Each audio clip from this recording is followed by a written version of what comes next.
Hi, I'm Dave. Welcome back. I took a short break for the bank holiday, but I am back. So today I'm going to get straight on. I want to talk about relative effort. Before I do, you know the score. Smash that like button, subscribe if you haven't already, and click on the bell to stay notified of my future content. And cracking on. Relative effort. What do I mean? It's not a difficult concept, but it seems to be one that is missed by a lot of people.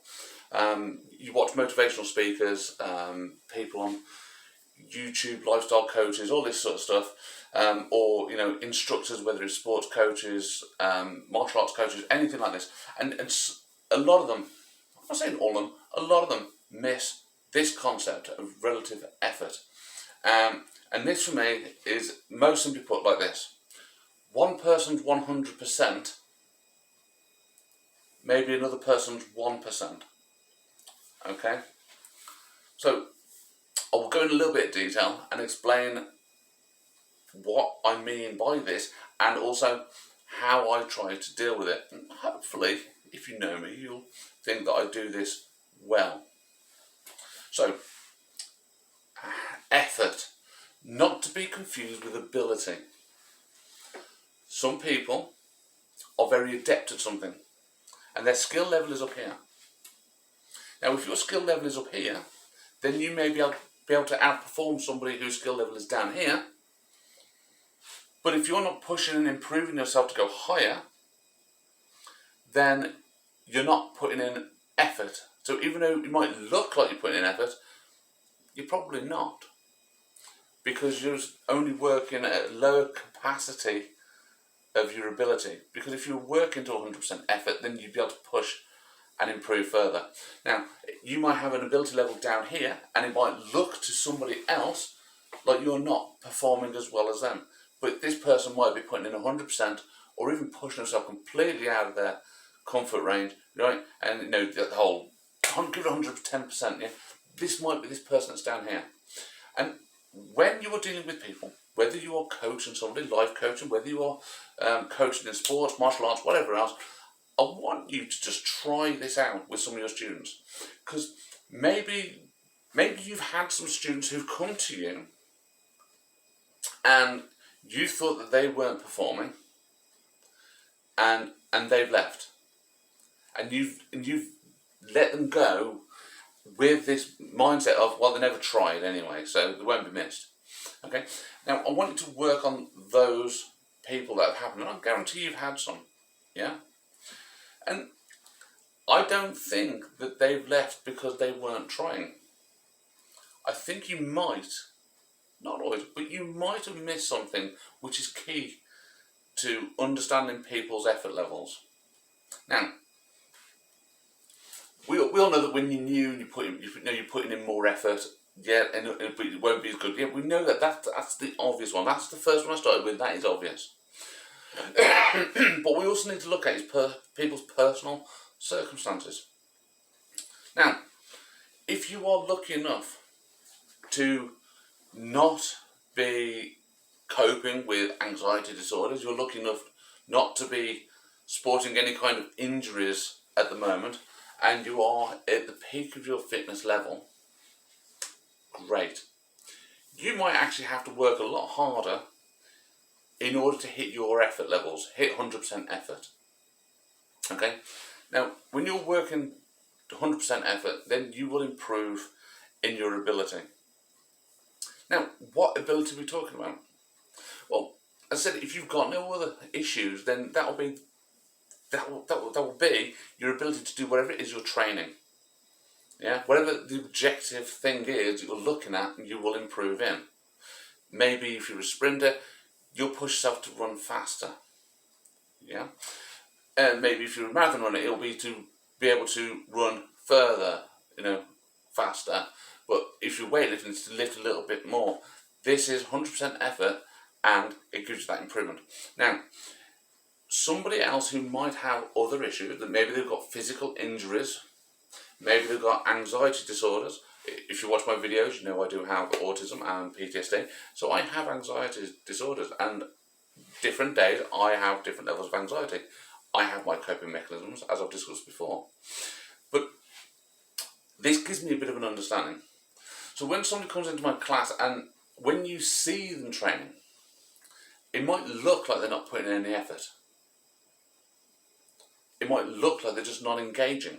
It might look like they're not trying at all to hit the pads or to do whatever technique you've just taught. But when you learn a little bit about that person, or maybe when you learn a little bit about what's happened to that person this morning before they came to class, or this week in between classes, yeah, you may find that just turning up, regardless of what they're doing in the class, just turning up is in itself their 100% effort. So if somebody has anxieties, if somebody's not comfortable in a group setting, if somebody is not confident to perform in front of other people, not confident to punch pads and do martial arts and all this with a crowd around them, then just turning up and giving it a try could be 100% effort or more to that person. So what I would like all of you watching to do is, when you have students who work with you, or maybe when you've got a friend who maybe trains with you occasionally, if you think, well, they're not trying as hard as me, or you think they're not trying as hard as they normally do, just stop. Get to know a little bit about what's gone on for that person, maybe that day, that morning, that week, whatever, and find out if there's a reason why what they're doing is not necessarily as good as you would expect from them. Because you may find that they're still pushing at 100%. Okay? And this will, if you are in this industry, if you are coaching people, teaching people, all this will help you to understand people better, and you may even help you retain some students, okay? Because they know now that they haven't got to come in and be the best. That they can come in and just do what they can as long as they're putting in all their effort. Yeah? Maybe this week somebody is struggling to just turn up to class, and getting in, as I said, is their 100% effort, but then once they've done it, next class it might be a little bit easier. Yeah? So that shows they put the 100% in to turn up. Because now they've improved, now they've turned up. Great, that's the first step. Next class they might turn up and engage a little bit more. Yeah? Maybe after that they'll turn up with a bigger smile and they'll be happy to come in, rather than it being something they're pushing themselves to do. Yeah? This is improvement. Before they even engage in the punching of the pads or gripping onto people and trying to break blocks and all this sort of stuff, yeah? That stuff will come. It will come in time, but everybody progresses at their own level. And their effort means they could be developing other areas first. This doesn't mean you're not giving them value. You might just need to give them value somewhere else other than just how hard they're hitting, how fast they're hitting, how far they're running, fast they're running, etc. Okay? So I hope this is valuable to you. It's certainly something that I try and keep in mind with all my students. I have students of various ability levels, all with different lifestyles, all with different backgrounds, and I try and have this understanding with all of them. And I hope this is something that you can put into whatever you're doing. Even if you're not coaching or teaching, maybe it's just something you can put in when you're trying to understand those people in your life, your friends, things like that. Yeah, because it doesn't have to be an anxiety disorder. Maybe somebody's just had a bad day. Maybe somebody's just had a bad week. But that can still affect their abilities. It doesn't necessarily mean they're putting less effort in. In fact, they might be putting in more effort, even if they're not hitting the same ability, okay, on a given day. So, really important for me. I hope it's important to you. I hope it's something that you can put into place, help you to understand people, and maybe people around you will be able to understand you when you're having a bad day as well. Okay? And again, thank you for watching to the end. If you haven't done so at the beginning of this video, then please do so now. Click on the like button, subscribe to my channel, and do click on the bell to stay notified of future content. It's great to be back after a little break, and I'll see you in the next video. Bye bye.